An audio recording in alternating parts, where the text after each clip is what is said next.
Okay, चलो छोकराओ, આપણે આજના વિડીયોની શરૂઆત કરીએ.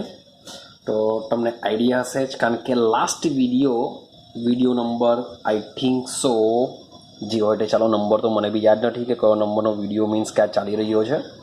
તો last video I hope so કે તમને ક્લિયર કરી હશે કે આદર્શ વાયુ શું છે અને વાસ્તવિક વાયુ શું છે, એમાં કેવી રીતના વિચલન થાય છે એ સમજીને આવ્યા છે. પણ તેમ છતાં બી આનો અભ્યાસ ઘણા બધા વૈજ્ઞાનિકોએ કર્યો હતો. તો આપણે મેઇન વસ્તુ સમજવાનો પ્રયત્ન કરીએ. બરાબર સમજવો. થોડુંક બોરિંગ મે બી લાગી શકે, ટોપિક થોડોક બોરિંગ છે. આઈ હોપ સો થોડુંક સમજવાનો પ્રયત્ન કરજો, કારણ કે તમારા JEE નીટ લેવલ પર બી આના ક્વેશ્ચન પૂછાતા હોય છે. તમે ખાલી બુકમાં જોઈને વાંચી જશો તો બી કંઈ આઈડિયા નહીં હશે, તો બી એના ક્વેશ્ચન કેવા પૂછાશે, કેવા નીકળશે, કંઈ ખબર નહીં પડશે. માટે બેટર છે કે ટોપિકને લાસ્ટ સુધી જોજો અને સમજવાનો પ્રયત્ન કરો. તમારા JEE નીટ લેવલ પર બી આ ટોપિકમાંથી ક્વેશ્ચન હશે. ચાલો સમજો. સૌથી પહેલાં વાત કરીએ છીએ આપણે આદર્શ વાયુ સમીકરણ વિશે. તો આદર્શ વાયુ સમીકરણ શું છે? PV = nRT છે. ક્લિયર? હવે યાદ કરો, આપણે વાયુની ગતિજ વાડ સમજીને આવ્યા હતા, જેમાં બધી વાયુની શું હતી? અભિધારણાઓ હતી. તેમાં હતી વાયુની અભિધારણાઓ હતી. ક્લિયર છે? ચાલો, હવે આ જે વાયુની જે અભિધારણાઓ છે, એ અભિધારણાઓમાં એક અભિધારણા એવી હતી, આ જે બી વાત કરું છું આદર્શ વાયુ માટે વાત કરું છું, તો વાયુની અભિધારણામાં એક અભિધારણા એવી હતી કે વાયુના અણુઓનું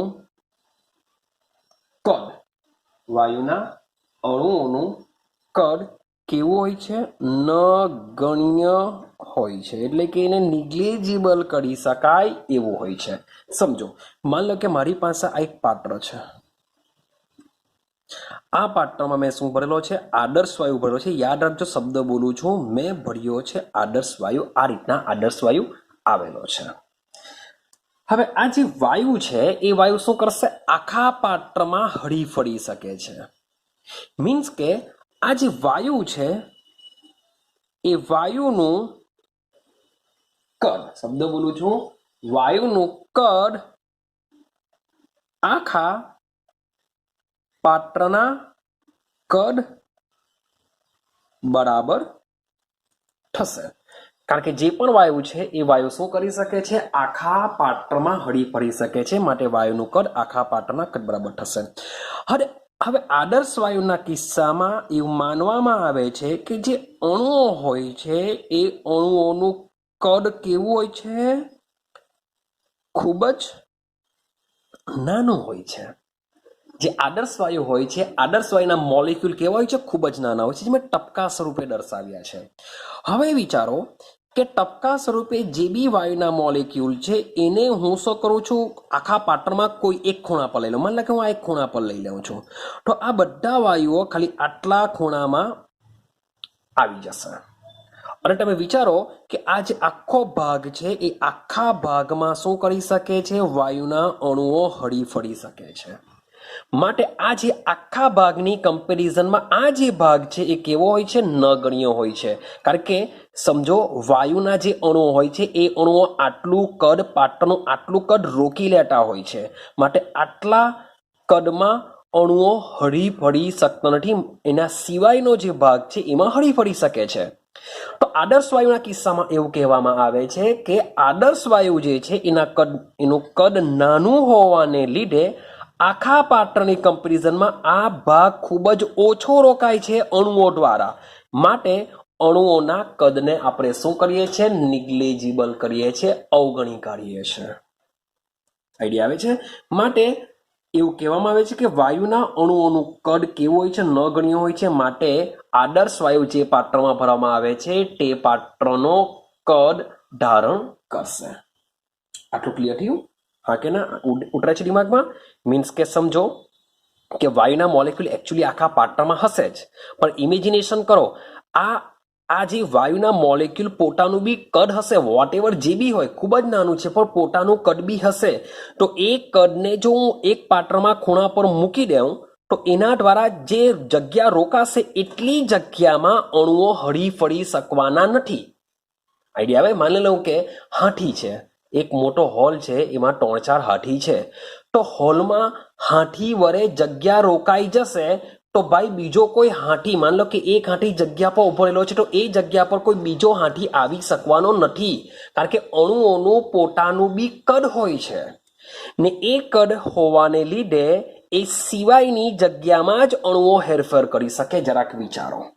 એમ તો ભાઈ આખા પાત્રમાં જ મોલિક્યુલ રખડતા હશે, પણ બધા મોલિક્યુલને ભેગા કરીને જો હું એક જગ્યા પર રાખી દઉં તો એના દ્વારા અણુઓ દ્વારા રોકાતો કદ કેવું હશે? ઓછું હશે. તો હળી ફરી શકવાની કમ્પેરિઝનમાં આ કદ કેવું હોય છે?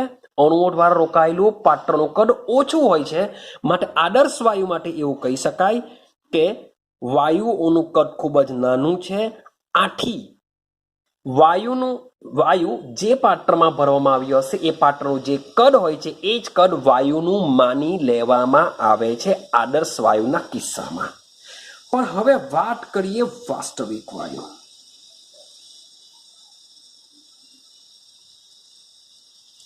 વાત કરીએ છીએ હવે વાસ્તવિક વાયુ વિશે.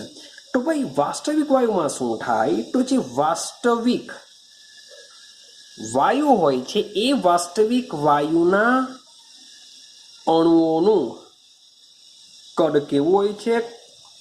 આદર્શ વાયુ કરતાં મોટું હોય છે. રિજિડ શેપ એટલે કે કદ મોટું હોય છે. હવે તમે વિચારો કે સેમ આવા જ પાત્રમાં હવે હું વાસ્તવિક વાયુ બોલું તો વાસ્તવિક વાયુના મોલેક્યુલ મીન્સ કે આવા હોય છે, મોટા મોટા હશે. પેલામાં આપણે ટપકા સ્વરૂપે દર્શાવ્યા હતા, આ મોટા હોય છે.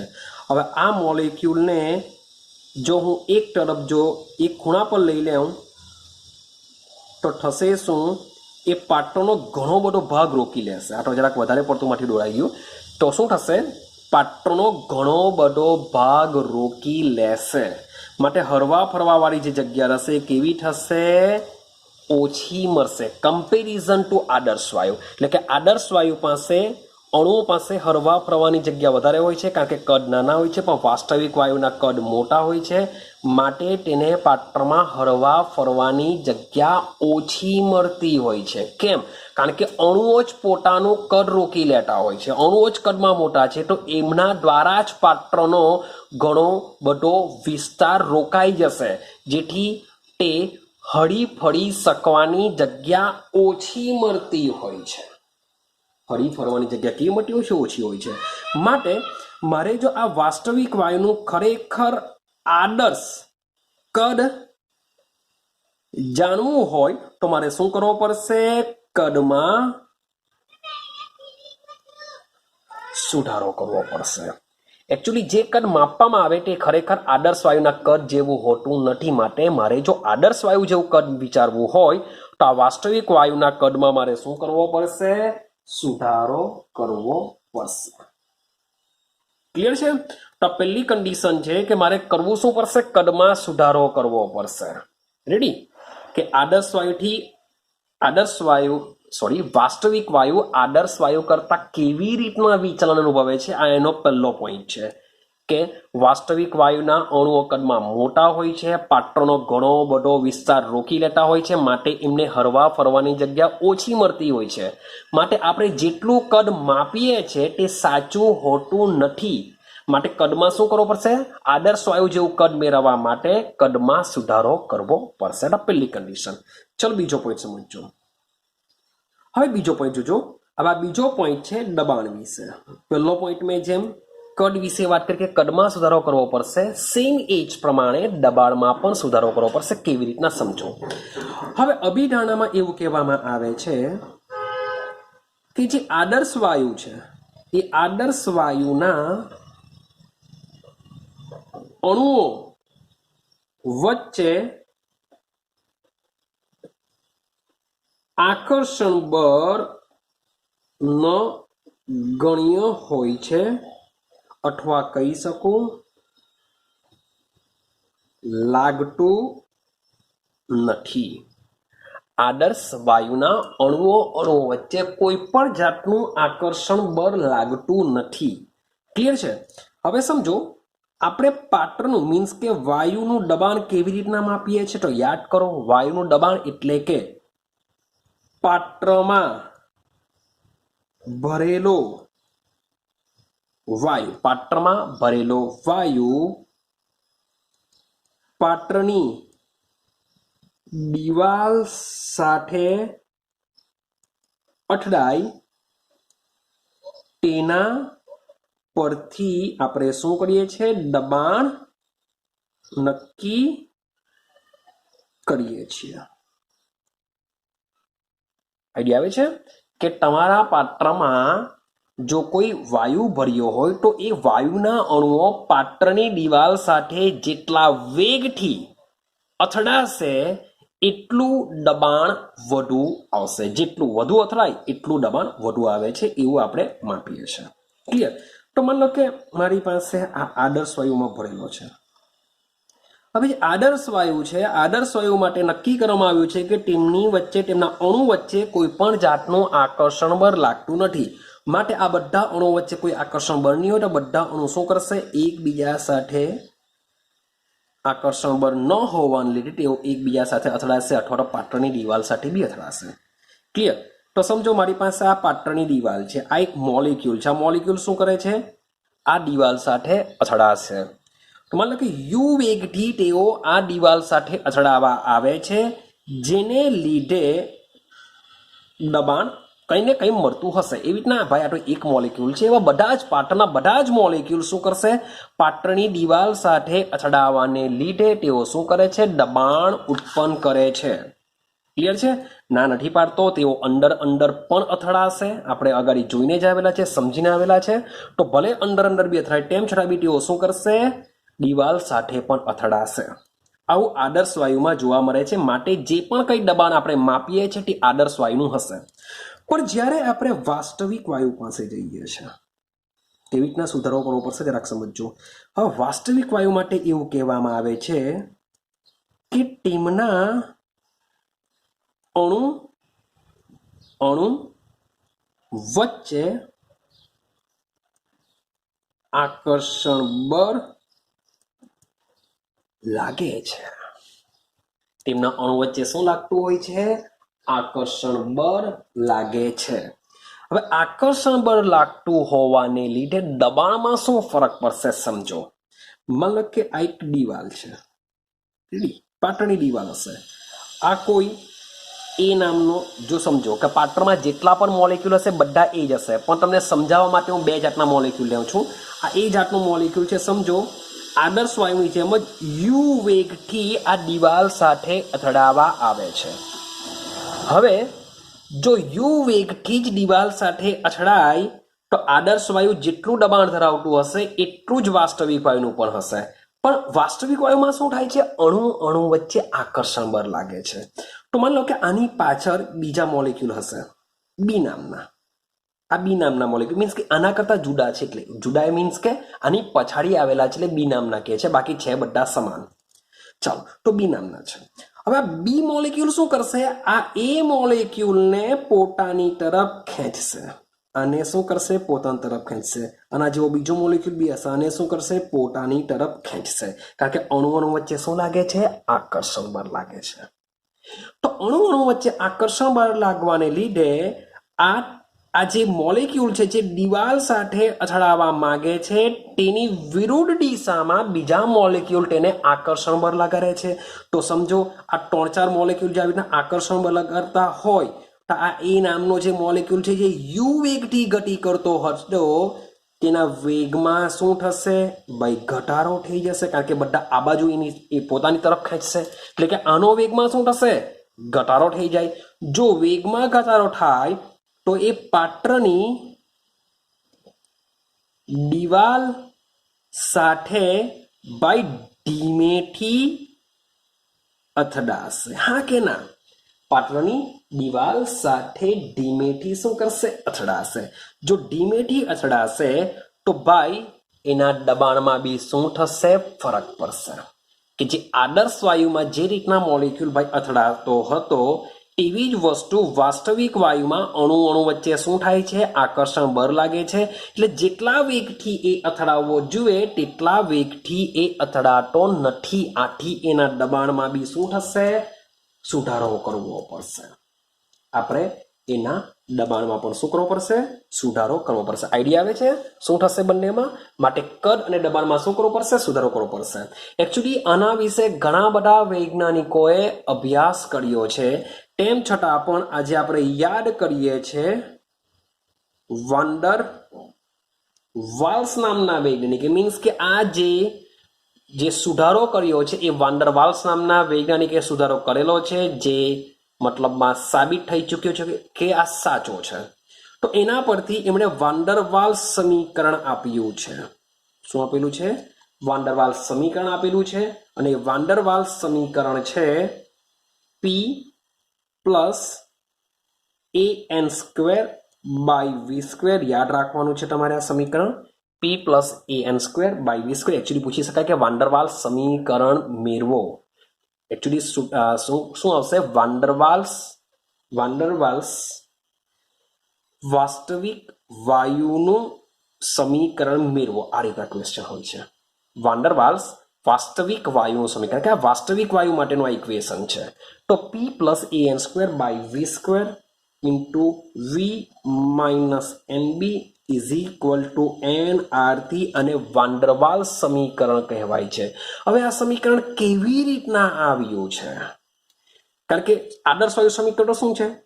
PV is equal two NRT છે. એનઆરટી તો બરાબર છે ભાઈ. તો પીમાં મીન્સ કે જો સુધારો કર્યો, કદમાં સુધારો કર્યો, તો આ પદ આપણે કેવી રીતના લખ્યું, શા માટે આ પદ લખ્યું, તેના વિશે હવે આપણે સમજવાનો પ્રયત્ન કરીશું.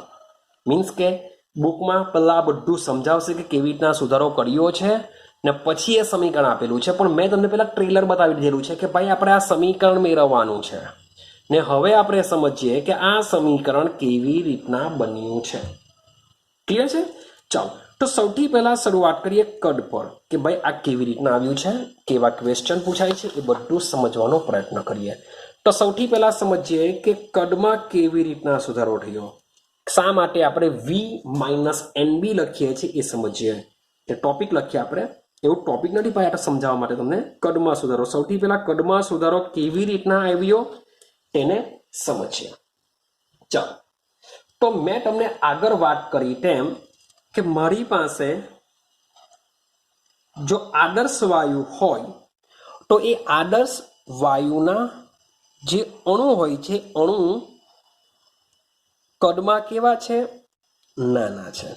કદમાં નાના હોવાને લીધે પાત્રના કદની સરખામણીમાં તેને શું કરી શકાય? અવગણી શકાય. પાત્રના કદની સરખામણીમાં તેને અવગણી શકાય છે. માટે આદર્શ વાયુ જો પાત્રમાં ભરેલો હોય અને એ જે કદ રોકશે તે નિગ્લિજિબલ કરી શકાય છે. જો પાછો આંકડો દોરીને તમને સમજાવું, માન લો કે મારી પાસે એક પાત્ર છે, તેમાં શું ભરેલો છે? આદર્શ વાયુ ભરેલો છે. આ આદર્શ વાયુને આ પાત્રમાં એક ખૂણામાં લઈ લઉં તો એ ખૂબ જ ઓછી જગ્યા રોકે છે. મીન્સ કે જે વાયુના મોલેક્યુલ હોય છે એ બધાને એક ખૂણામાં લઈ લઉં તો એ ખૂબ જ ઓછી જગ્યા રાખશે. અને હરવા ફરવા માટેની જગ્યાની કમ્પેરિઝનમાં આ જગ્યા ઓછી હોય છે. માટે આને નિગ્લિજિબલ કરવામાં આવે છે, અવગણવામાં આવે છે. માટે આદર્શ વાયુ માટે એવું સમજવામાં આવે કે વાયુના જે કણો છે એ કણો પાત્રનું જેટલું કદ હશે એટલું જ કદ વાયુના અણુઓનું હોય છે, એવું સમજીને ચાલવામાં આવે છે. પરંતુ જ્યારે વાસ્તવિક વાયુની વાત ચાલતી હોય તો વાસ્તવિક વાયુના કિસ્સામાં જે અણુ હોય છે, અણુનું કદ કેવા હોય છે? મોટા હોય છે. હવે વિચારો, તમે જરાક ઇમેજિનેશન કરવાનો વિચાર કરો કે પાત્રમાં મોલિક્યુલ કેવા છે? મોટા છે. રેડી? હવે પાત્રમાં આ જે મોટા મોલિક્યુલ છે તેને હું કોઈ એક તરફ પર રાખવાનો પ્રયત્ન કરું તો તમે વિચારો કે આટલો ભાગ તો રોકી લે છે. માટે એને હરવા ફરવા માટેની જગ્યા કેવી મળશે? ઓછી મળશે. માટે વાસ્તવિક વાયુના કિસ્સામાં આ હરવા ફરવા માટેની જગ્યાને ઓછી મળશે. હવે આપણે સ્ટાર્ટ કરીએ કેવી રીતના વી માઇનસ એનબી આવ્યું છે સમજીએ ને. ચાલો સમજો. માન લો કે આ જે પાત્ર છે એમાં વાસ્તવિક વાયુ મેં 1 મોલ લઈ લીધેલો છે. મેં કેટલો લઈ લીધેલો છે? 1 મોલ લઈ લીધેલો છે. 1 મોલ મારી પાસે વાયુ છે. હવે વાયુના અણુઓનું કદ ભાઈ નિગ્લેજિબલ કરી શકાય એવું નથી, કારણ કે કદમાં કેવા છે? તેઓ મોટા છે. તો વિચારો, એકચ્યુઅલી જો આદર્શ હટે, માન લો કે આદર્શ જો હટે તો આ જે વાયુના મોલેક્યુલ છે એ મતલબ આખા પાત્રમાં હળી ફરી શકશે. આખા પાત્રમાં હળી ફરી શકશે. પણ જો કદમાં મોટા હોવાને લીધે એનો આટલો જે ભાગ છે, આટલો ભાગ મીન્સ કે તેઓના કણોના કદ દ્વારા રોકાઈ જાય છે, એટલે મોલેક્યુલ આટલા ભાગમાં જ ફરી શકે, એટલે કે આટલો ભાગ એમને ઓછો મળે છે. વાયુને હરવા ફરવા માટે આટલો ભાગ ઓછો મળે છે. માટે મારે જો એનું કદ માપવું હોય તો જે ઓરિજિનલ જે આદર્શ કદ જો મારે માપવું હોય તો એ આદર્શ કદ જાણવા માટે આખા પાત્રનું જે કદ છે એને આપણે વાસ્તવિક કહેશું. કે આખા પાત્રનું જે કદ છે એમાંથી મારે આટલો ભાગ શું કરવો પડશે? બાદ કરવો પડે. જો આટલો ભાગ જો કરી નાખું તો મોલેક્યુલ શું કરશે? આખા પાત્રમાં હળી ફરી શકે છે. તો આ જે ભાગ હોય છે કેટલો હોય છે? વી માઇનસ બી જેટલો હોય છે. મીન્સ કે વાન ડર વાલ્સે આટલા ભાગ, આ જે ભાગ કણો રોકે છે એ ભાગના કદને એમણે બી કીધું. એ ભાગના કણને શું કીધું? ભાઈ કદને બી નામ આપી દીધું. ભાઈ 1 મોલ છે, પણ એવી જ રીતના ભાઈ નક્કી થયું કે કેટલા મોલ હોય. તો માન લો કે એમાં n મોલ વાયુ જો ભરેલો હોય તો ભાઈ આદર્શ કદ લખાશે વી આદર્શ ઇઝ ઇક્વલ ટુ વી વાસ્તવિક માઇનસ એનબી લખાશે. આઈડિયા આવે છે આ કાંઠી આવેલું છે?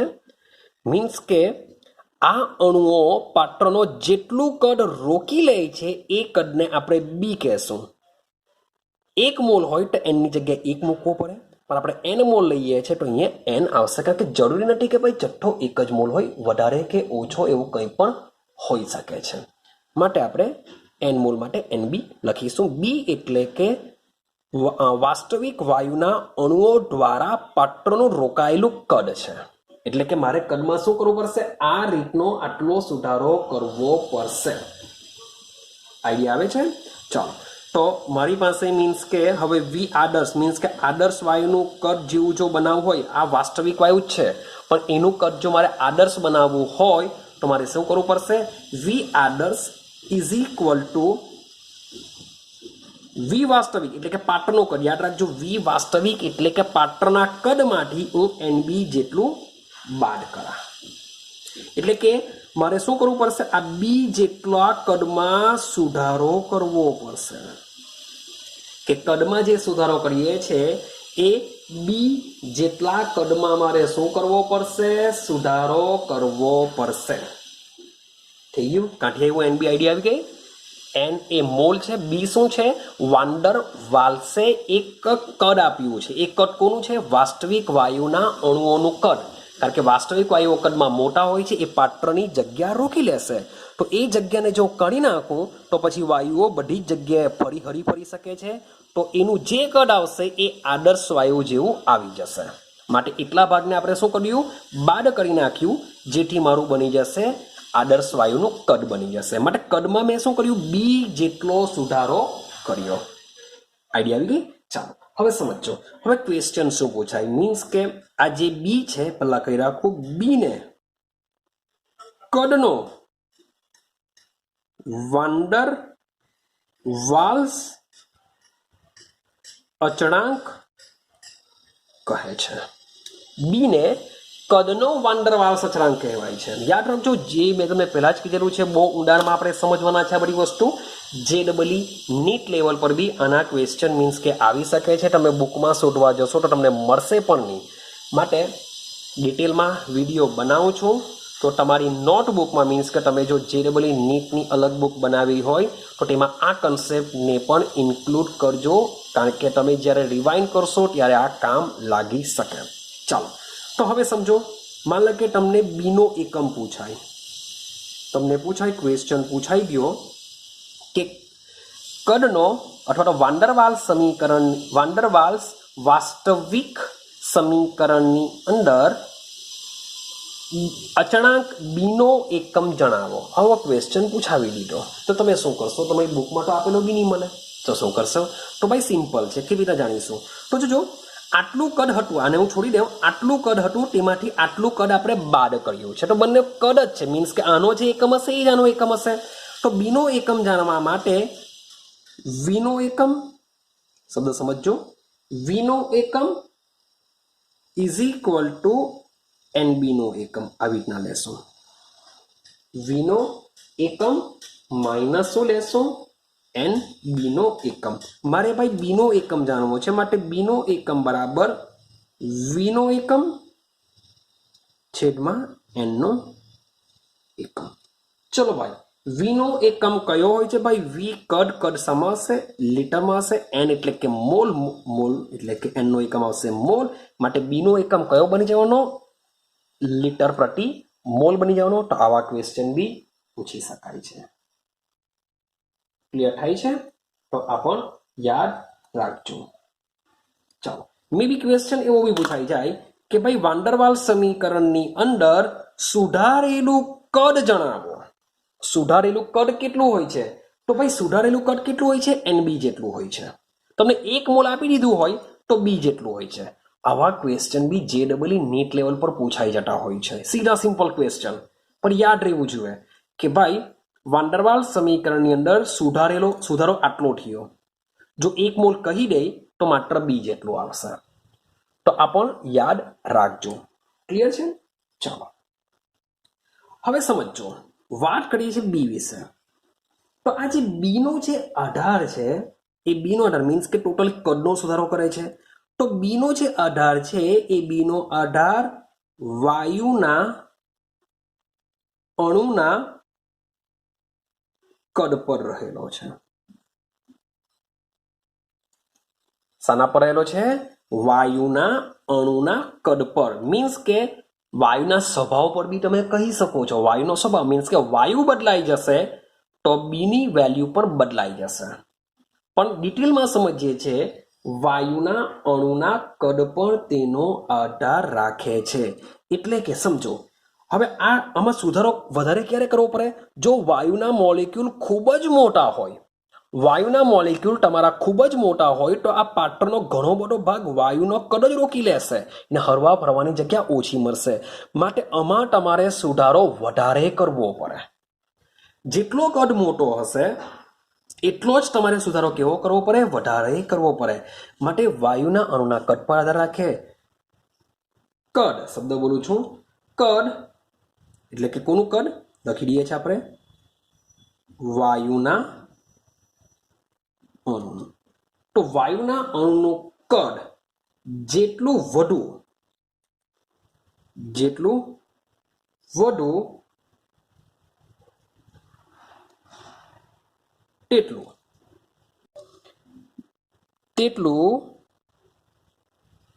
વધુ કદ આપણે શું કરવું પડશે?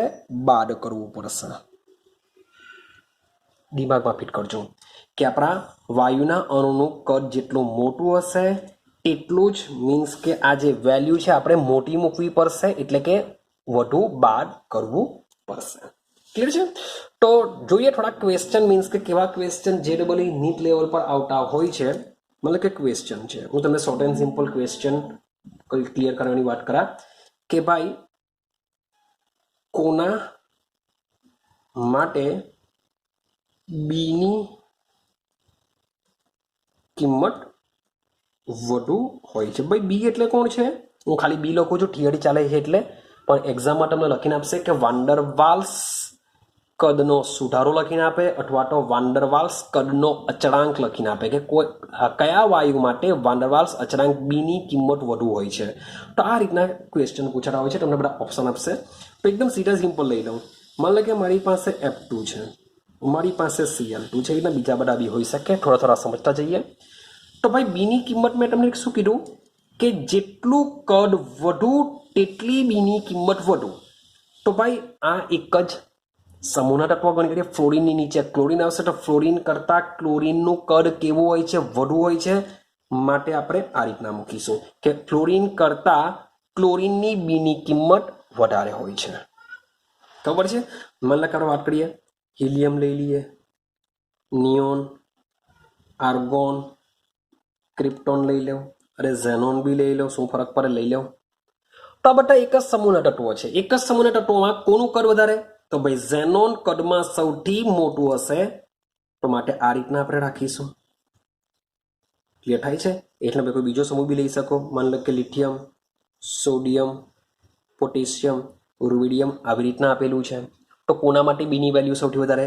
તો સૌથી વધારે જેનું કદ મોટું તેની બીની વેલ્યુ વધારે, કારણ કે એના મોલેક્યુલ શું કરશે? વધુ જગ્યા રોકશે. એકચ્યુઅલી આ એક્ઝામ્પલ માંથી નહીં લઈ શકાય. કેમ નહીં લઈ શકાય? કારણ કે આ બધા કેવા હોય છે?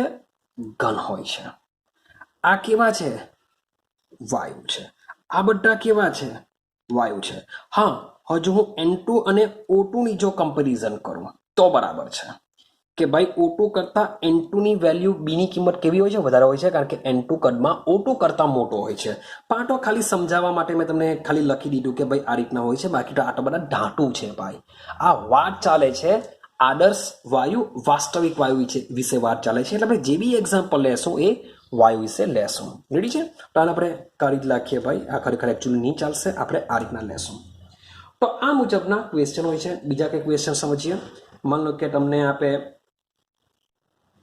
તમને CH4 આપે, C2H6 આપે, C3H8 આપે.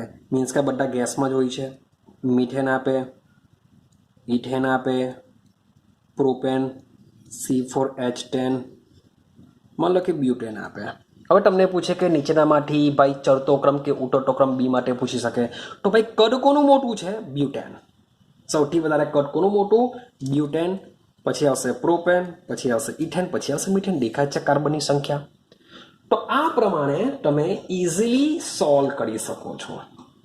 બીજો એક ક્વેશ્ચન એવો આવી શકે, તમને આઇસોમર્સ વિશે આપી શકે. આઇસોમર્સ વિશે મીન્સ કે હજુ પણ આપણે ઓર્ગેનિક કેમેસ્ટ્રી ભણશું ત્યારે આવશે આઇસોમર્સ કોને કહેવાશે. પણ તે છતાં બી તમને એક્ઝામ્પલ હમણાં આપી દઉં, મીન્સ કે થોડુંક યાદ રહી જાય તમને. કે માની લો કે આપેલું હોય CH3, CH2, CH2, CH3. આ એક વાયુમય અણુ છે અને એના જેવો બીજો લઈ લો CH3, CH, CH3, CH3. આ બે મોલેક્યુલ છે. હવે આ બે માટે બીની વેલ્યુ કોની વધારે? તો શબ્દ સમજો. આનું અણુસૂત્ર ચેક કરીએ. C4 1 2 3 4 carbon. હાઇડ્રોજન ચેક કરો. 3 ને 2 5 ને 2 7 ને 3 10. આમાં ચેક કરો 1 2 3 4 3 3 9 ને 10. બંનેના અણુસૂત્ર સમાન. તો બંનેમાંથી કોણ મોટું? તો ભાઈ આમાં એક બ્રાન્ચ પડેલી છે, એક શાખા પડેલી છે, માટે એનું કદ નાનું કહેવાશે. જેટલી પણ બ્રાન્ચ પડેલી હોય, જેટલી શાખા પડેલી હોય એટલું કદ નાનું કહેવાય. જેટલી એક લાંબી શૃંખલા હોય, જેમ જ્યારે અણુસૂત્ર સમાન હોય ત્યારની વાત ચાલે છે. આવું આપણે ભણીશું ઓર્ગેનિક કેમેસ્ટ્રીની અંદર. તો જ્યારે બંનેના અણુસૂત્ર સેમ હોય તો આ બંનેને એકબીજાના સમઘટકો કહેવાય. એકબીજાના સમઘટકો કહેવાશે. આઇસોમર્સ કહેવાશે. એકબીજાના સમઘટકો કહેવાશે. તો આ સમઘટકોની અંદર ભાઈ આમાં બ્રાન્ચ પડેલી છે, આમાં બ્રાન્ચ નથી, માટે આનું કદ મોટું કહેવાશે. આનું કદ કેવું કહેવાશે? મોટું કહેવાશે. આઈડિયા આવે છે? તો આ રીતના ક્વેશ્ચન મીન્સ કે તમને કામ લાગી શકે. ડન થઈ ગયું? ચાલો હવે આગળ સમજો. એકચ્યુઅલી મોટે ભાગે જ્યારે પણ મે બી કંઈ જેરેબલી નીટ લેવલ પર જો બીની તમને કેલ્ક્યુલેશન કે કિંમત મોટે ભાગે શું કરતા હોય છે કે બીની ગણતરી કરવાની જો પૂછાય, બીની ગણતરી મે બી પૂછાય તો, જો ગણતરી પૂછે, એકચ્યુઅલી કંઈ જરૂર નથી, બુકમાં બી નથી આપ્યું, પણ તે છતાં બી જો ગણતરી પૂછાઈ જાય તો જેરેબલી નીટ લેવલની વાત છે. તો સમજો એકચ્યુઅલી મોટા ભાગે તો શું છે કે જે બીની જે વેલ્યુ હોય છે, એ કિંમત હોય છે, શું કરવા દેવામાં આવે? આપી દેવામાં આવે. એવું બી થઈ શકે કે તમને 4 વાયુ આપે ને 4 વાયુની બીની કિંમત આપી દે અને તમને પૂછે કે નીચેનામાંથી કયો વાયુનું કદ વધારે હશે, ઓછું હશે, એવો બી ક્વેશ્ચન પૂછી શકે. તો ભાઈ જેની બીની વેલ્યુ વધારે હશે એના મોલેક્યુલ વધારે જગ્યા રોકવાના, માટે એને વધારે બાદ કરવું પડશે. આ કન્સેપ્ટ દિમાગમાં રાખજો. તો બીની કિંમત મોટે ભાગે શું કરી દેવામાં આવે છે? આપી દેવામાં આવે છે. આ બીની કિંમતની ગણતરી કરવામાં આવતી નથી, તમને ગણતરી કરવાનું પૂછાતું નથી. તેમ છતાં પણ આપણે ભાઈ થોડી ગણતરી બી, કેલ્ક્યુલેશન બી આપીએ તો સમજો. B is equal to 4 into Avogadro numbers, એને આપણે એનાથી દર્શાવીએ, ગુણ્યા વી અણુ, એટલે કે અણુનું કદ. B is equal to 4 into Na into V. હવે આપણે વાસ્તવિક વાયુની વાત કરીએ છીએ. તો વાસ્તવિક વાયુનો જે અણુ છે, એ અણુનું જે કદ છે એ કદમાં કેવા હોય છે? મોટા હોય છે. આ રીતના સ્ફેરિકલ હોય છે, રિજિડ સ્ફેરિકલ હોય છે. માટે એનો જે અણુ છે એનું જે કદ છે એ કદ માટે લખી શકાય 4/3 પાઈ આર ક્યુબ, જે વર્તુળનું આપણું ક્ષેત્રફળ થઈ જશે. એટલું કદ મે બી હશે એવું આપણે સમજીને ચાલીએ, એટલે કે 4/3 પાઈ આર ક્યુબ. હવે આ જે Na છે એ Na શું દર્શાવે છે? એકચ્યુઅલી મોલ દર્શાવે છે. ને મોટે ભાગે આપણે 1 મોલ લઈએ છીએ વાયુનો જથ્થો, તો 1 મોલ માટે આપણે Na દર્શાવી દીધું. ભાઈ કદ વિશે આપણે 4/3 પાઈ આર ક્યુબ દર્શાવી દીધું. તો ભાઈ આ 4 શા માટે આવી? 4 ને શું કરવા દર્શાવવામાં આવે છે? બીની ગણતરી કરીએ છીએ ત્યારે. તો ભાઈ 4ની ગણતરી એવી રીતના કરવામાં આવે કે માની લો કે જે મોલેક્યુલ હોય છે એ બધા આપણે આ રીતના ગોઠવીશું. વાયુના મોલેક્યુલને આ રીતના ગોઠવીશું. તો ભાઈ વાયુના મોલેક્યુલ તો એક તો મોલેક્યુલ જ જગ્યા રોકશે, સાથે સાથે એમની વચ્ચે શું આવશે? એ બધી જગ્યા આવશે, જેને આપણે છિદ્ર કહીએ છીએ, 12 સાયન્સમાં આવશે. તો આ ને શું કહેશું? છિદ્ર કહેશું. તો છિદ્ર બી મીન્સ કે માની લો કે મારી પાસે આ પાત્ર છે, આ જે વાયુના મોલેક્યુલ છે એને હું આ ખૂણા પર જો ગોઠવી દઉં તો ખૂણા પર ગોઠવવાને લીધે શું થશે? આ અણુઓ તો જગ્યા રોકશે જ, સાથે સાથે એકબીજા સાથે ગોઠવવાથી તેમની વચ્ચે શું થશે? જગ્યા બી ખાલી જોવા મળશે. તો એ છિદ્ર છે, જે અણુઓ છે, બધું આમાં આવી જશે, 4માં આવી જશે. ક્લિયર થાય છે? માટે બીની જે કેલ્ક્યુલેશન હોય છે કેટલી હોય છે? B is equal to 4 into Na into 4 4/3 pi R cube. Clear છે? ચાલો, તો આ રીતના આપણે મીન્સ કે બીની ગણતરી કરતા હોઈએ છીએ, પણ એવી કોઈ ગણતરી મીન્સ તમને પૂછાતી નથી. આર શું છે? ત્રિજ્યા આપેલી હોય છે. ક્લિયર છે? પાછો યાદ કરાવું, જેટલો મોટો અણુ તેટલો વધુ બી. ચેક કરો, જેટલો મોટો અણુ હશે એટલી ત્રિજ્યા વધારે, જેટલી ત્રિજ્યા વધારે હશે આ બધું બધામાં સેમ રહેવાનું, આ બધું બધામાં સેમ રહેશે. મીન્સ કે 1 મોલ સેમ રહેવાનું, 4 સેમ રહેશે, 4/3 સેમ, પાઈ સેમ. ચેન્જ થશે આર. આર મીન્સ કદમાં નાનો હશે, કદમાં મોટો હશે. કદમાં નાનો હશે તો આની વેલ્યુ ઓછી હશે, તો આની વેલ્યુ ઓછી આવે. કદમાં મોટો હશે તો આની વેલ્યુ વધુ, આની સાથેના ગુણાકારમાં આની વેલ્યુ વધારે આવશે. એટલે જેટલો મોટો અણુ એટલો બી વધુ, જેટલો નાનો અણુ એટલો બી નાનો હશે. ક્લિયર થઈ ગયું? માટે મારે જે કદમાં સુધારો કરવો પડ્યો એ કેટલો કરવો પડ્યો? તો આદર્શ વાયુ જેવું જો મારે વાસ્તવિક વાયુનું કદ મેળવવું હોય તો વી આદર્શ એટલે કે જે પાત્રનું કુલ કદ છે એ પાત્રના કુલ કદમાંથી મારે NB જેટલું કદ ઓછું કરવું પડશે. તો આ જે કદ છે કેવું બની જશે? ભાઈ તમારું રિયલ બની જશે. ક્લિયર થયું? જેથી મેં વાન ડર વાલ્સ જે સમીકરણ દર્શાવ્યું હતું તેમાં અહીંયા શું મૂકેલું હતું? V - NB, એટલે કે આપણે આ રીતના કદમાં સુધારો જો કરી દઈએ તો આ વાસ્તવિક વાયુનું આ જે સમીકરણ છે એ આદર્શ વાયુ જેવું થઈ જશે. ક્લિયર? હવે આપણે સમજવાનો પ્રયત્ન કરીએ દબાણ વિશે, કે આ જે પદ આવ્યું, જે દબાણમાં સુધારો કર્યો છે કેવી રીતના કર્યો? an² v² આ બધું કાંથી આવ્યું એને સમજવાનો પ્રયત્ન કરીએ. ચાલો હવે આપણે સમજીએ દબાણમાં સુધારો. તો જે દબાણમાં સુધારો છે એને સમજીએ. તો પહેલી વસ્તુ મેં તમને વિડીયોમાં આગળ જ સમજાવ્યું કે દબાણ કેવી રીતના ગણીએ છે. તો તમારા પાત્રમાં જે વાયુના અણુઓ ભર્યા છે એ વાયુના અણુઓ પાત્રની દિવાલ સાથે જેટલું વધુ અથડાશે એટલું વધુ દબાણ આવતું હોય છે. તો આ રીતના આપણે શું કરીએ છીએ? પાત્ર વાયુના અણુનું દબાણ માપીએ છીએ। આઈડિયા આવે છે? ચાલો તો હવે જોજો તમને પાછું સમજાવું। વાત કરીએ આદર્શ વાયુ। આદર્શ વાયુમાં આપણે ભાઈ અભિધારણામાં ધારીને આવેલા છે કે આદર્શ વાયુ માટે અણુ અણુ વચ્ચે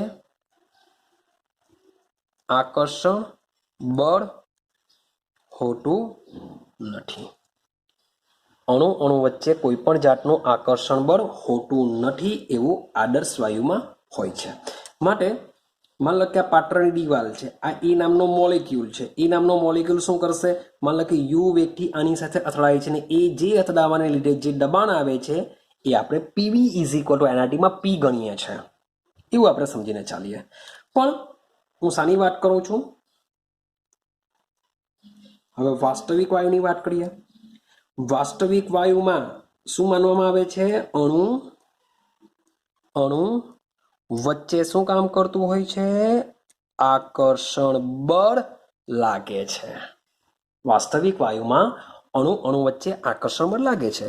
માટે આ એ નામનો મોલિક્યુલ માની લો કે યુ વેગથી આ બાજુ અથડાવા જાય છે પણ એની નજીક રહેલા, માની લો કે સેમ જ રાખું છું બી પ્રકારના, તો એની નજીક રહેલા બધા શું કરશે? એને પોતાની તરફ ખેંચશે। આ બધા બી નામના મોલિક્યુલ એમને પોતાની તરફ ખેંચે છે, જેને લીધે પહેલા એ યુ સ્પીડથી જતો હતો, હવે એ યુ સ્પીડથી જવાનો નથી। મીન્સ કે અથડાશે તો ખરો જ, પણ એના દ્વારા જે દબાણ ઉત્પન્ન થશે એ કેવું થશે?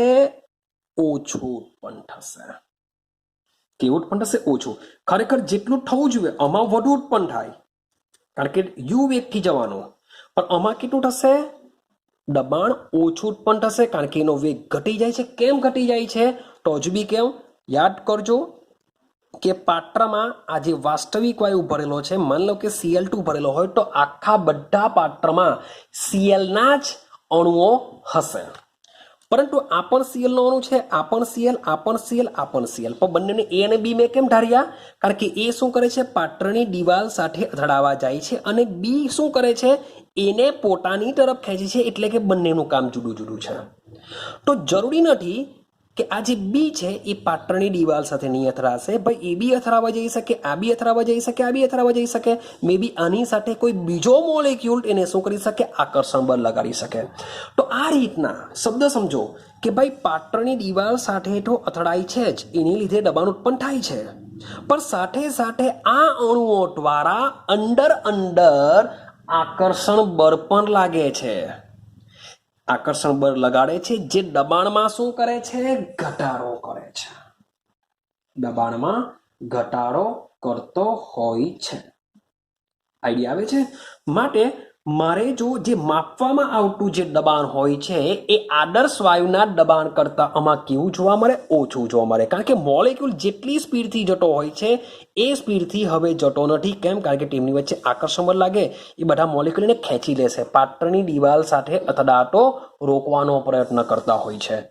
માટે એનું ખરેખર જે દબાણ આદર્શ વાયુ જેવું હોવું જોઈએ તે હોતું નથી, એટલે કે દબાણ કેવું આવતું હોય છે? ઓછું આવતું હોય છે। માટે આપણે દબાણમાં સુધારો કરવા માટે દબાણ શું કરવું પડશે? ઉમેરવું પડશે। જેમ પેલામાં કદને ઓછું કર્યું તેમ આમાં મારે દબાણ શું કરવું પડશે? ઉમેરવું પડશે। હવે સવાલ એવો આવે કે કેટલું દબાણ ઉમેરીએ? કેટલું દબાણ ઉમેરીએ? તો સમજો, માન લો કે પી આદર્શ છે, આ શું છે? આદર્શ વાયુનું દબાણ છે, તો પી આદર્શ = શું થાય? પી દિવાલ, આપણે દિવાલ લઈ લઈએ કે દિવાલ પર જે દબાણ લાગે છે તે, પણ એ તો ઓછું છે, વત્તા પી આપણે લઈ લઈએ છે અંદરનું દબાણ, મીન્સ કે જે પાત્ર છે, પાત્રની અંદરના મોલેક્યુલ જે આકર્ષણ બળ લગાડે છે એ આકર્ષણ બળને લીધે દબાણમાં ઘટાડો થાય છે। તો એટલું દબાણ આપણે શું કરીએ છીએ? એડ કરીએ છીએ, તો જ આદર્શ વાયુ જેવું દબાણ થશે। ક્લિયર છે? પણ આ તો ભાઈ માપી શકીએ છીએ આપણે, આ જે દબાણ છે એ તો આપણે માપી શકીએ છીએ, પણ આ જે અંદરનું દબાણ છે એના માટે વાન ડર વાલ્સે શું કર્યું? ક્લિયર છે? તો આપણા બે જાતના મોલેક્યુલ છે, એક એ છે અને બીજા બી છે. હજુ બી કેવું, પાત્રમાં એક સરખા મોલેક્યુલ છે, એ અને બી શું છે, તો આ એ છે જે પાત્રની દિવાલ સાથે અથડાય છે, બી શું કરે છે, એના જેવા જ છે પણ એને દિવાલ સાથે અથડાતો રોકે છે, એવું છે. તો સમજો પાત્રમાં એ અને બી બે જાતના મોલેક્યુલ છે એવું આપણે માનીને ચાલીએ છીએ. માનીને ચાલીએ છીએ એટલે છે બધા એક સરખા જ, પણ એ અને બી અલગ અલગ કામ કરે છે. તો પાત્રમાં સમજો દિવાલ સાથે અથડાતા એ અણુની ભાઈ સાંદ્રતા જાણવી પડશે કે ભાઈ એવા તો કેટલા મોલેક્યુલ છે એ વાળા કે જે દિવાલની સાથે અથડાય છે, એટલે કે એની સાંદ્રતા જાણવી પડશે, એની સંખ્યા જાણવી પડશે, સાથે સાથે પાછું બીજું અને તેની એટલે કે એની પાછળ રહેલા બી અણુની સાંદ્રતા જાણવી પડશે કે કેટલું આકર્ષણ લગાડે છે, એવા કેટલા મોલેક્યુલ છે જે એને પોતાની તરફ ખેંચે છે. હજુ બી કેવું ભાઈ આ બી છે એનો મતલબ એમ નથી કે ભાઈ એ જે પણ દિવાલ સાથે અથડાતા હશે એને ખેંચવાનું જ કામ કરે, ના. તો આ બી પણ શું કરે, એ બની જશે, એ પણ શું કરશે, બી બનશે. કારણ કે દરેકે દરેક મોલેક્યુલ અંદર શું કરશે, અથડાયા કરશે, પાત્રની દિવાલ સાથે અથડાશે, સાથે સાથે અંદર બી અથડાતા રહેશે. એટલે હું એવું નથી કહેતો કે બી જે મોલેક્યુલ જે આપણે કહીએ છીએ એ માત્ર ને માત્ર જે મોલેક્યુલ દિવાલ સાથે અથડાવા જાય છે એને ખેંચવાનો પ્રયત્ન કરે, તો ના, એવું નથી. તો જે બી છે એ પણ એ બની શકે, એ છે એ પણ બી બની શકે, મીન્સ કે આવું થયા જ કરશે. પણ આપણે સમજવા માટે યાદ રાખીએ કે એ દિવાલ સાથે અથડાય છે અને એની પાછળ રહેલા જે મોલેક્યુલ છે બી પ્રકારના છે, એ શું કરશે, એને ખેંચે છે, દિવાલ સાથે અથડાતા રોકે છે. ક્લિયર? તો આપણે બંનેની સામ્યતા સમજવાનો પ્રયત્ન કરીએ. ધારો કે પાત્રમાં ધારી રહીએ છીએ, ધારો કે પાત્રમાં n મોલ અણુ છે. પાત્રમાં અણુ કેટલા છે, n મોલ છે. માટે એની સાંદ્રતા શું થઈ શકે, તો એની સાંદ્રતા બરાબર થશે મોલના છેદમાં કદ, કારણ કે સાંદ્રતાનો એકમ શું, મોલ પ્રતિ લિટર. સાંદ્રતાનો એકમ શું, મોલ પ્રતિ લિટર. માટે એની સાંદ્રતા બરાબર થઈ જશે n/v અને બી પ્રકારના જે અણુ છે એની સાંદ્રતા પણ સેમ કેટલી થશે, n/v. બંનેની સાંદ્રતા કેટલી થશે, સેમ રહેશે, n/v. ક્લિયર છે? ચાલો હવે આપણે આદર્શ દબાણની વાત જે કરીએ છીએ એ આદર્શ દબાણ બરાબર શું થાય, તો આદર્શ દબાણ ચલે છે એની સાંદ્રતા અને બીની સાંદ્રતા ઉપર, એટલે કે જે એ અને બી આ બંનેને લીધે આદર્શ દ્રાવણ ઉત્પન્ન થાય છે. આ બંનેને લીધે આદર્શ દ્રાવણ ઉત્પન્ન થાય છે. માટે પી આદર્શ ચલે છે એની સાંદ્રતા કેટલી, n/v. બીની સાંદ્રતા કેટલી, n/v. તો ચલે છે n²/v² મૂકી શકાય કે નહીં મૂકી શકાય? હવે વાન ડર વાલ્સે શું કરેલું છે, આ ચલને કાઢી નાખ્યો છે. વાન ડર વાલ્સે આ ચલને કાઢી નાખેલો છે અને એ ચલની જગ્યાએ મૂકી દીધો a n²/v². તો આ રીતના એક સુધારેલું પદ આવ્યું. આ રીતના, સોરી ફોર ધેટ, અહીંયા આદર્શની લખી શકાય. અહીંયા શું કરીશું આપણે, અંદરનું દબાણ, શબ્દ બોલું છું, અંદરનું દબાણ. શબ્દ જોજો, આદર્શની આવશે, અંદરનું દબાણ. આ જે દબાણ છે એકચ્યુઅલી સુધારેલું કહેવાશે. આ કેવું કહેવાશે, સુધારેલું દબાણ કહેવાશે.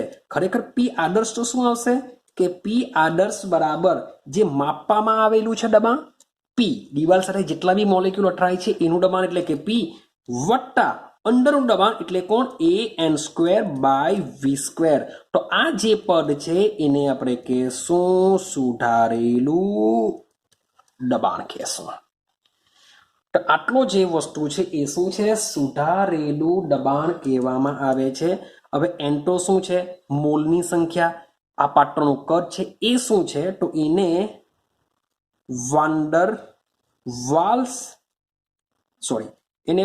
વાલ્સ દબાણનો અચળાંક એ કહે છે.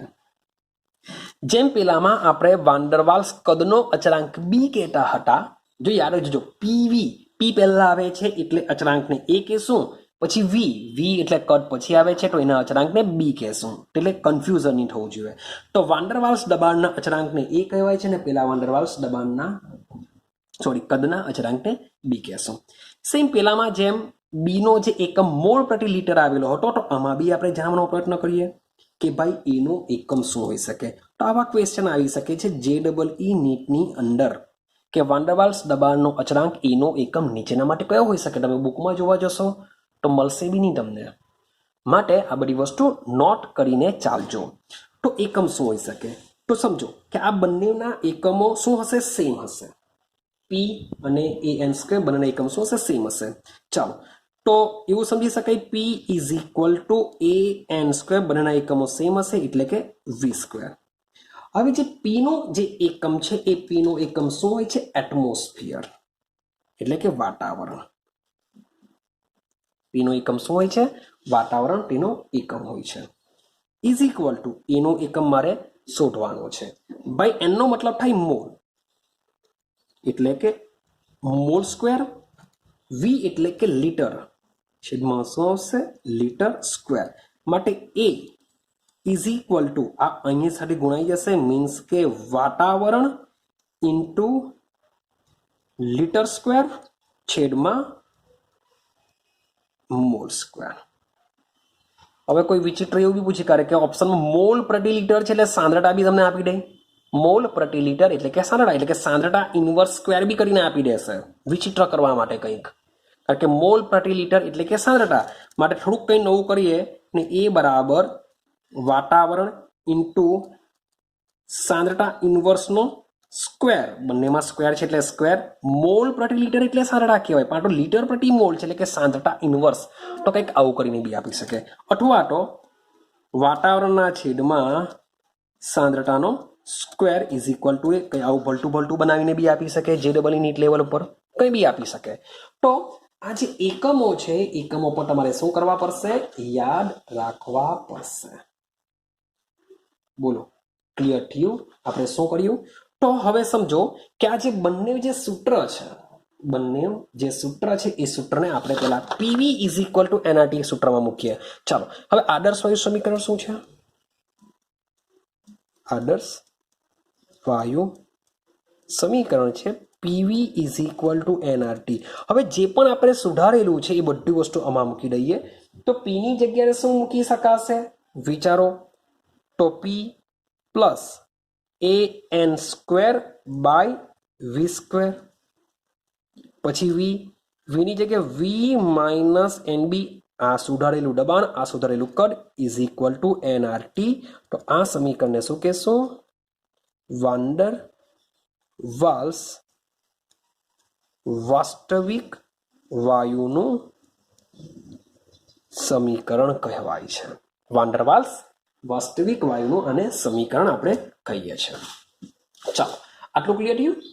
હવે આના મીન્સ કે જે અચળાંક છે, આપણે આની હજુ વાત નથી કરી, તો આપણે એ અચળાંકની વાત કરીએ કે એ શું છે, કેવી રીતના ક્વેશ્ચન પૂછાશે એની વાત કરીએ. ચલો અચળાંક એને બરાબર સમજીએ.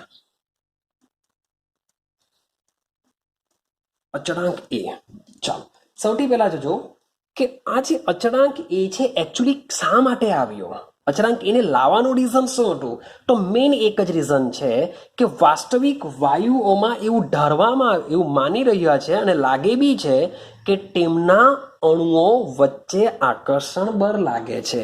એટલે કે એની જે વેલ્યુ છે એ ચલે છે, શું આવશે, અણુઓ વચ્ચે લાગતું આકર્ષણ બળ હોય છે.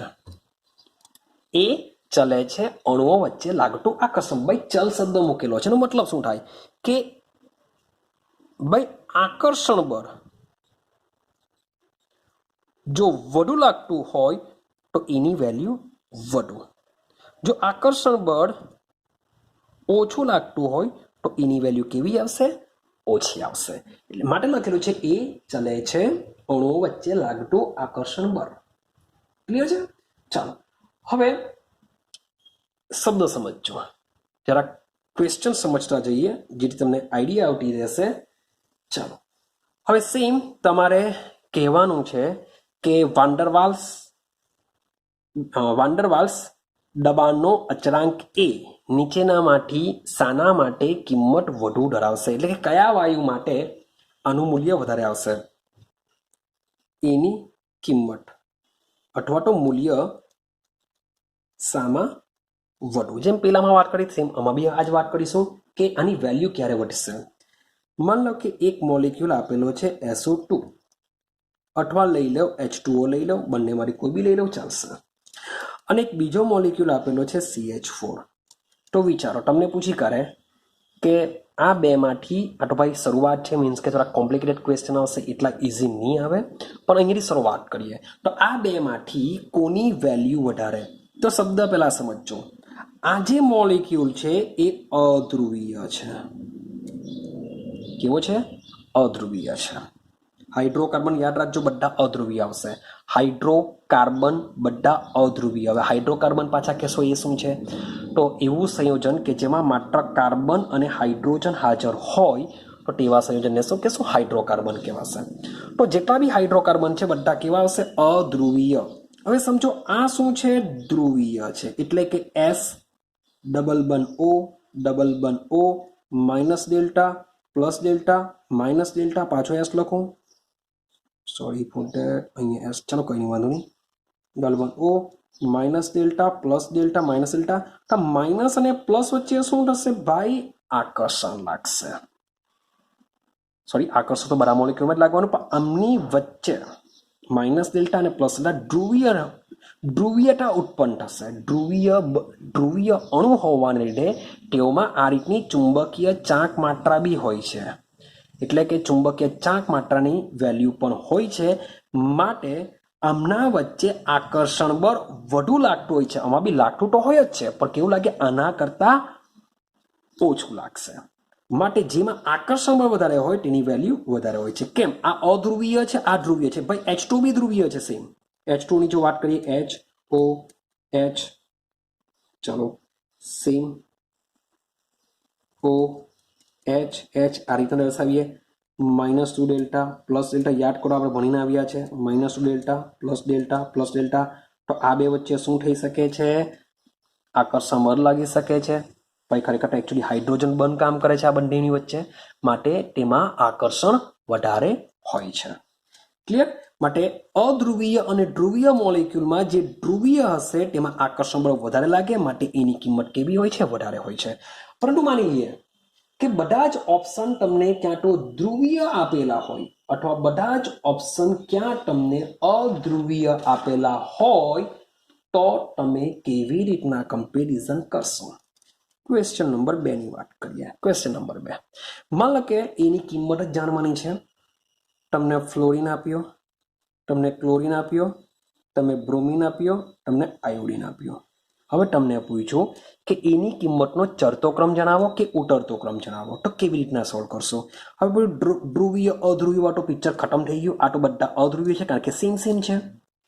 સેમ હશે એટલે અધ્રુવીય છે. તો આ બધા અધ્રુવીય હોય તો શું કરશો? તો તમારે જવાનું છે આણ્વીય દર પર. યાદ રાખજો, આણ્વીય દર જેનું વધુ તેમાં આકર્ષણ વધુ. આણ્વીય દર જેનું વધુ તેમાં આકર્ષણ વધુ. યાદ રાખજો. એટલે કે એની જે કિંમત છે એ આણ્વીય દર પર પણ આધાર રાખતી હોય છે. જેનું આણ્વીય દર મોટું હશે તેમાં આકર્ષણ વધારે થતું હોય છે, જેનું આણ્વીય દર ઓછું તેમાં આકર્ષણ ઓછું થતું હોય છે. હવે ફ્લોરિન, ક્લોરિન, બ્રોમિન, આયોડિનનો નંબર ભાઈ મોટો હોય છે, માટે એનું આણ્વીય દર સૌથી વધારે હોય છે. માટે આ રીતનું જોવા મળશે. બીજી એક વસ્તુ સમજો, ફ્લોરિન અને ક્લોરિન તમને જોવા મળશે ગેસ અવસ્થામાં, બ્રોમિન તમને જોવા મળે લિક્વિડમાં, અને આયોડિન તમને જોવા મળે સોલિડમાં. તો ભાઈ સોલિડના જે મોલેક્યુલ હોય છે ખૂબ જ નજીક ગોઠવાયેલા હોય છે, તેમની વચ્ચે આકર્ષણ કેવું લાગે? વધારે લાગતું હોય છે. ભાઈ બ્રોમિન લિક્વિડ છે તો એના મોલેક્યુલ ઘનની સરખામણીમાં કેવા હોય? દૂર હોય, તો તેમાં આકર્ષણ કેવું લાગતું હોય? ઓછું હોય. આ ગેસ છે તો ગેસમાં તો આ બંને કરતાં ખાસા દૂર હોય છે, માટે તેમાં આકર્ષણ કેવું લાગતું હોય છે? ઓછું હોય છે. તો આ જે કન્સેપ્ટ છે, જેમ આણવીય દર વધુ તેમાં આકર્ષણ બળ વધુ, એ કન્સેપ્ટને પણ તમે આ રીતના લઈ શકો છો. ક્લિયર છે? ચાલો તો સમજીએ ત્રીજો ક્વેશ્ચન. બરાબર, બહુ મજાનો છે, સમજજો. માન લો કે તમને આપેલો છે CO2, તમને આપ્યો O2, તમને આપ્યો એમોનિયા, તમને આપ્યો N2. ચલો ક્રમ મને કહો. A, B, C, D. Total આટલા તમને આપેલા છે. હવે તમે મને ક્રમ જણાવો કે એની કિંમત કોની વધારે હશે, કોની ઓછી હશે, કયો ચડતો ક્રમ બની શકે, ઉતરતો ક્રમ. તમે ચાલુ કરશો. ચલો આણવીય દર CO2 નો કેટલો હશે? 44, 16, 8 દુ 16, 32, 14 ને 3 17, નાઇટ્રોજન 14, 14 દુ 28. તો તમે ગણી દેશો ભાઈ. 44 સૌથી પહેલો, CO2 આમાં સૌથી વધુ, પછી O2, પછી N2, પછી આવશે NH3. સર મારું સાચું, ભાઈ તમારું ખોટું. તમારું ખોટું. સર આવું બધું કેવું ભણાવો યાર, તમે કઈ ખબર જ નહીં પડે. તમે પહેલા કે આણવીય દર. સાચી વાત છે. આપણે જે આણવીય દર પ્રમાણે કેલ્ક્યુલેશન કર્યું તેમાં બધા મોલેક્યુલ સેમ હતા. બધા જ કેવા હતા? અધ્રુવીય હતા. બધા અધ્રુવીય હતા. આમાં તમે ચેક કરો તો જરાક જોજો, આ બધામાં કોઈ પ્રોબ્લેમ નથી. એકચ્યુઅલી O2 ને N2 તો બિનધ્રુવીય કહેવાય. એ કેવા કહેવાશે? બિનધ્રુવીય. CO2 માં થોડી ઘણી ચુંબકીય ચાકમાત્રા જોવા મળશે. અને NH3 ની વાત કરીએ તો યાદ કરો, NH3 માં તો એના મોલેક્યુલ વચ્ચે કયો બંધ રચાય? હાઇડ્રોજન બંધ રચાય છે ભાઈ. અને હાઇડ્રોજન બંધ રચાવાને લીધે તેનો જે આકર્ષણ બળ છે એ વાન્ડરવાલ્સ આકર્ષણ બળ કરતા પણ મજબૂત હોય છે. માટે આવા મોલેક્યુલમાં આકર્ષણ બળ સૌથી વધારે જોવા મળે છે, કારણ કે એમાં હાઇડ્રોજન બંધ રચાય છે. હવે હાઇડ્રોજનની પ્રબળતા મેં તમને અગાડી કીધેલી છે, એ વિદ્યુત ઋણતા પર આધાર રાખશે. નાઇટ્રોજન NH3 કરતા હું HF એના કરતા હજુ વધારે પ્રબળતાથી બને. હું એમ નથી કહેતો કે NH3 માં હાઇડ્રોજન બંધ એકદમ મજબૂત બને. તો ભાઈ હજુ HF બી પડેલા છે, હજુ H2O પડેલો છે. તો એનો આધાર હાઇડ્રોજન સાથે જે કયો મોલેક્યુલ જોડાયેલો છે તેની વિદ્યુત ઋણતા કેવી છે એના મુજબ હાઇડ્રોજન બંધની પ્રબળતા આધાર રાખતી હોય છે. પણ આટલા કિસ્સામાં આ 4 ઓપ્શનમાં NH3 કેવો છે? હાઇડ્રોજન બંધ રચે છે, જે અન્ય કરતા કેવો હોય છે? મજબૂત હોય છે. માટે સૌથી પહેલા આવશે NH3, કારણ કે પ્રબળ આકર્ષણ ધરાવે છે. ક્લિયર છે? ત્યાર પછીની વાત કરીએ. ત્યાર પછી આ તો બંને બિનધ્રુવીય છે, તો આ છે પછી CO2 MB આણવીય દર પ્રમાણે CO2. પછી આ બંને બિનધ્રુવીય છે તો 32 છે, માટે આવશે પછી O2. લાસ્ટમાં આવશે N2. તો આ રીતના એની કિંમત આપણે સોલ્વ કરી શકીએ છીએ. ક્લિયર થાય છે? તો આ એક યાદ રાખજો. એક બીજો ક્વેશ્ચન તમને કરું અને કહેજો ભાઈ, નીચેનામાંથી કયા વાયુનું પ્રવાહીકરણ ઝડપી થશે? આવું લખીએ. સૌથી પહેલા થશે અથવા ઝડપી થશે. આવો એક ક્વેશ્ચન પૂછાયો. તમને ઓપ્શન આપ્યા: A NH3, B SO2, C CH4, D C2H6. ચાલો હવે આ ક્વેશ્ચન પૂછાયો, નીચેનામાંથી કયા વાયુનું પ્રવાહીકરણ ઝડપી થશે? તો એકચ્યુઅલી આ ટોપિક પછી વાયુનું પ્રવાહીકરણ આપેલું જ છે, પણ આ ટોપિકને આપણે આ એની કિંમત પરથી બી સોલ્વ કરી શકીએ છીએ. કેવી રીતના? હવે સમજો ભાઈ, એની કિંમત જેટલી વધુ હશે, વિચારો એટલું જ આકર્ષણ કેવું? વધુ. આકર્ષણ વધુનો મતલબ શું થાય કે જે વાયુના મોલેક્યુલ છે એ નજીક રહેશે. એકચ્યુઅલી આકર્ષણ નહીં હોય તો વાયુના અણુઓ ખૂબ જ દૂર સુધી ગોઠવાયેલા હોય છે, એટલે કે વાયુ જેવા જ રહેવાના. જ્યારે આપણે પ્રવાહીકરણ કરીએ છીએ ત્યારે વાયુના મોલેક્યુલને શું કરીએ છીએ? દબાણ આપીને એકબીજાની નજીક લાવવાનો પ્રયત્ન કરીએ છીએ. તો જેથી આકર્ષણ બી શું કરે છે? એને નજીક લાવવાનો પ્રયત્ન કરશે. તો એની કિંમત જેટલી વધુ હશે એટલું જ આકર્ષણ વધુ હશે. તો એ જે અણુ માટે એની કિંમત વધુ હશે એનું પ્રવાહીકરણ પણ શું થશે? ઝડપી થઈ શકે છે. આઈડિયા આવે છે? તો ભાઈ આ તો કેવો છે? બિનધ્રુવીય, આ બી કેવો બિનધ્રુવીય, આ થોડો ઘણો ધ્રુવીય અને અમાર રચાશે હાઇડ્રોજન બંધ. તો ભાઈ સીધી સિમ્પલ વસ્તુ છે, હાઇડ્રોજન બંધ રચાતો હોવાને લીધે બંધ મજબૂત હોય છે, આકર્ષણ વધુ જોવા મળે. તો આન્સર આવી જશે તમારો NH3, એટલે કે NH3 આ બધામાંથી NH3 નું પ્રવાહીકરણ ઝડપથી થશે.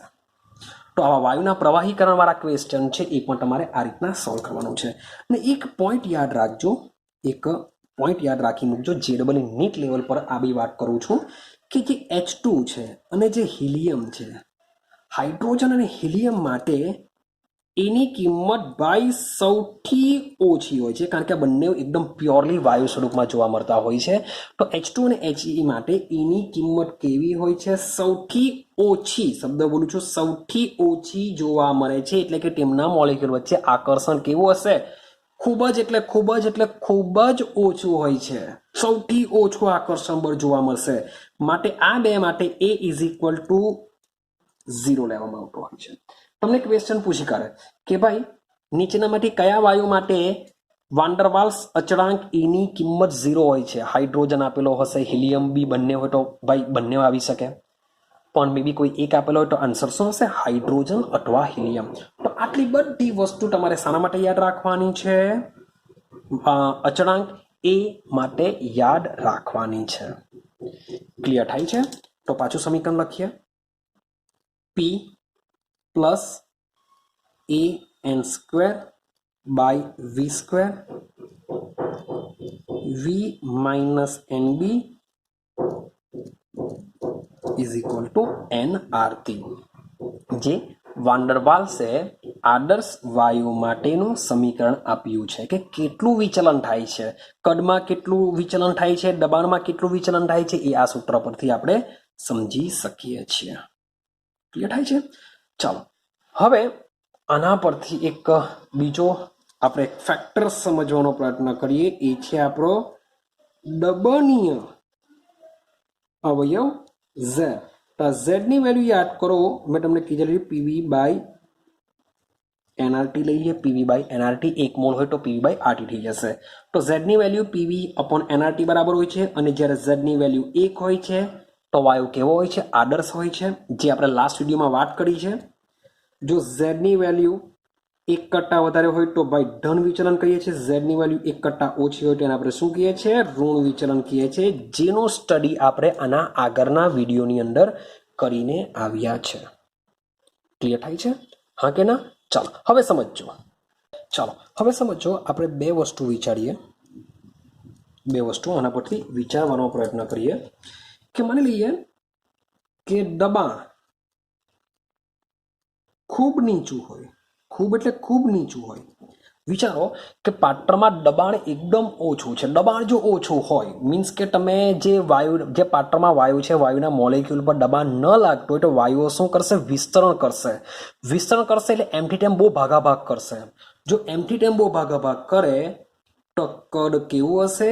કદનું મૂલ્ય ઊંચું જોવા મળશે તમને. જો દબાણ નીચું હોય તો કદ તમને ઊંચું જોવા મળે. જો કદ ઊંચું જોવા મળે ને આ જે બી વાત હું જે કરા એ 1 મોલ વાયુ માટે કરા. હવે 1 મોલ વાયુ માટે જ્યારે કદ જો ઊંચું હોય તો આ જે V - NB છે, V - NB છે, N તો 1 મોલ થઈ ગયું તો કાઢી નાખીએ. તો V - B માં V નું મૂલ્ય ઓછું હોવાથી આ B ને આપણે શું કરીએ? અવગણીએ. યાદ રાખજો, આને આપણે કંઈ નથી કરતા. દબાણ કેવું છે?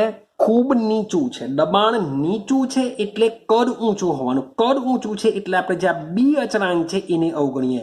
n ને શા માટે નહીં લખતા? કારણ કે 1 મોલ લીધેલો છે વાયુ.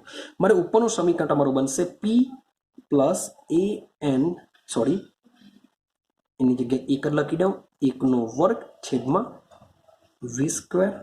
આ બાજુ માત્ર ને માત્ર આવશે V, કારણ કે અહીંયા n = 1, b ની વેલ્યુ આપણે નિગ્લેજેબલ કરી નાખી 0, NB 1 = RT. હવે આની સાથે જો ગુણીએ તો PV પ્લસ ચાલો AV, આ VV કેન્સલ થઈ જશે, માટે A/V = શું થઈ જશે? RT થઈ જશે. PV plus AV, sorry A/V = RT. હવે આ સમીકરણ આપણે શું કરીએ છીએ? RT વડે ભાગી નાખીએ.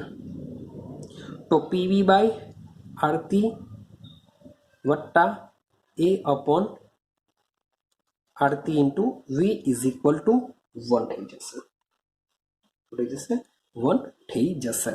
હવે પીવી બાય આરતી યાદ કરો, આપણે આ તો 1 મોલ લઈ લીધેલો છે.